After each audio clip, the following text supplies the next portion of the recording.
So hello everyone, welcome back to my channel. Bे खादाखौ लानानै नै दिनै भिडिअखौ सुरु खालामबाय आरोना जात्रा माने मोना मोनासो आरो नै मा लानानै थादों बे नायलाय मा बुस्थु बियो मा हागोन नारें जुम्ब्रा मा हागोन इयाव So दिनै भिडिअखौ स्टार्ट खालामसै ना मा होनो चलो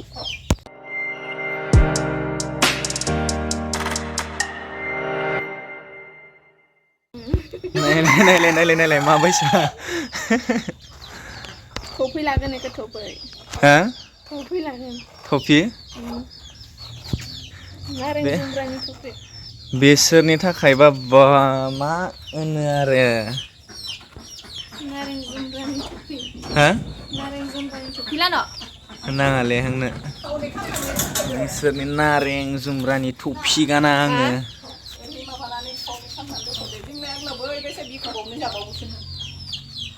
इदियाव छि माने खावना लांनो सिगांलाय आरो खावनायसो जाखायोमोन दा मानसिफ्रालाय ओमफ्राय खाथिगोन नारें जुम्ब्रा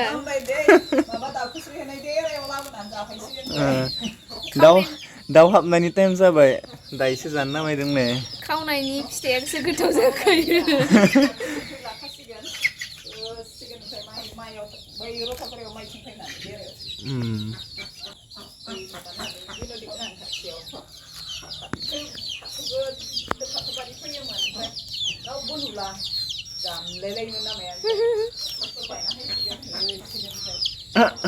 रायलायखासिगोन दां स्कुलाव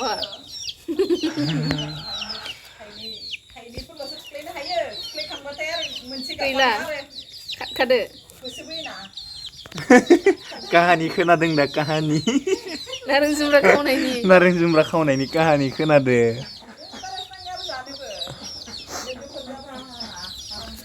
नै बिखो नै थफि हमनो नामा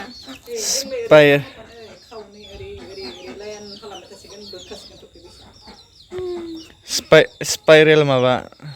मा स्पाइरेल नारें जुम्ब्रा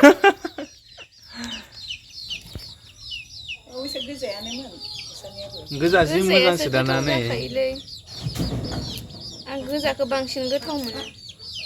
बा जि गाजा नांदोंनो नुदो दिनै गामियाव माबादोंमोन आरो मानो मोनलायो मराकास दङमोन ओमफ्राय बेयाव थांनानै माबाहैबाय खामानि मावहैनायनि माबाया मोनामबाय थादों आरो माबानिया मानो मोनलायो ना साफा खालामनायनिया ना सुनानै सायाखै ना सायनायखौ सुनानै माबा हरनाय रिमिनला जाना थायोना बे रिमिनला जाना थानायखौ माने माबा खालामनाय आरो मानो मोनलायो गोब्राब खालामना हरनाय फार्स्टआव जि गाजा सुना गोब्राब फार्स्टआव जि गाजायै माबा खालामनाय मोनलै मानो मोनलायो सुनांगौ नालाय सुनांगौ होदों दैयाव लादों सोमब्रदों हरदों होफैफिनबाय उनाव आरो संख्रि होनानै मा होनानैसो माबादों आरो मानो मोनलायो खामफिनबाय इयावसो माने मोजाङै साफा जादों नङाबा जास्रायाखैमोन संख्रि होनानै खामबाय ओमफ्राय फिखावबाय नै रायजोफोर फिखावबाय जानो लुगैदों नामा खुदै ओंखारनाङा दे नै सान्दुं गोसाबासो खुदै ओंखारनाङा जि मोजां नुखादो हय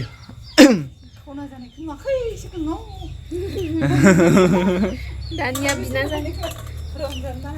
बेयो बिथिं माबा हाबाय थासिगोन फानलु लायनो आरोना फानलुखौ आलु गोनदां बेहाबो मोनजायामोन मिया गजाल हाबजादों आरो आथिङाव थेवबो मानिया माथो मा होनो देनां सेफटि जाबा गम मोनगोन र' फानलु लाना हैनो फानलु जे मेरला दंखायो नै फिथाइया देन्जार दंखायो बेखौ दायो खाना लानोसै खादो खैथा होआ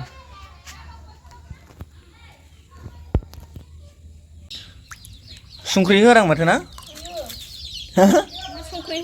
संख्रिबो होयो बाबानो आङो इदि हैनो दोनसैलाय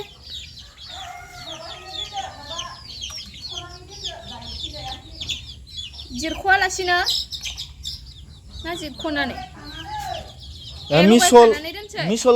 लगायखानानैसो होमबालाय मोनसेखौ हाबावनो र' संख्रि लायनो संख्रि ओइ जानाय थावबा हाब जानाय थावबो आइदि जानाय थावबो होलायलायो बा हिनजावफोरनि जिनिसखायनो डेन्जारलै ना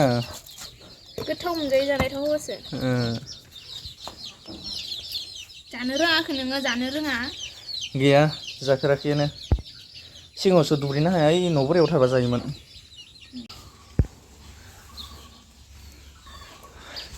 हाबा होथारगोनलै आं नोंनो दे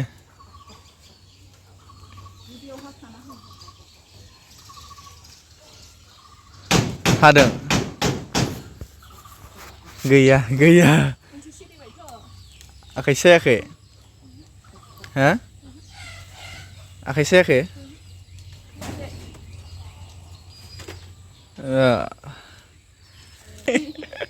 मा देलाय सेखा लाना देलाय ओइ आंखो मा एसांखिनि हानना होबाय आरोना नै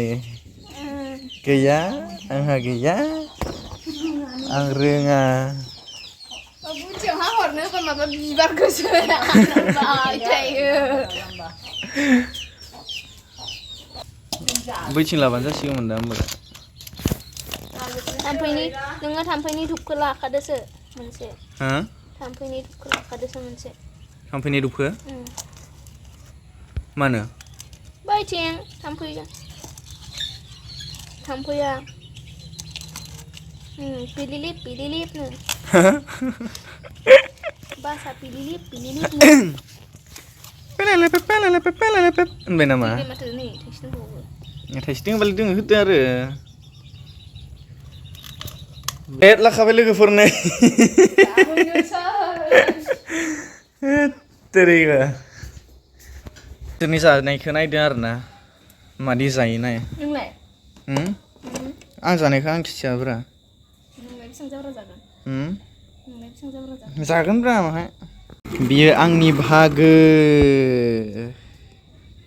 फानलुआ बारा बेहा बे नै माहा जादों बियो बिदि सिरियालै माहा सिरिनो बेयावलाय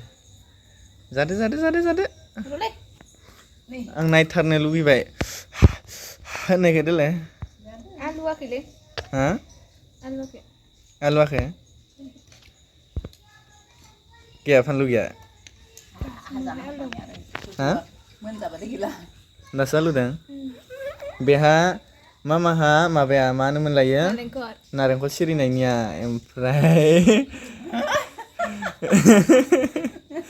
ओमफ्राय बेहा माबाया आथें मोनना लाथों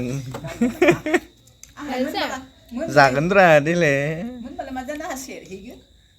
सेरहैगोन अखाबो थाइफ्रिदबाय माबो थाइफ्रिदबाय जाना लानोसै आरोना बेखौ दायो ओमफ्राय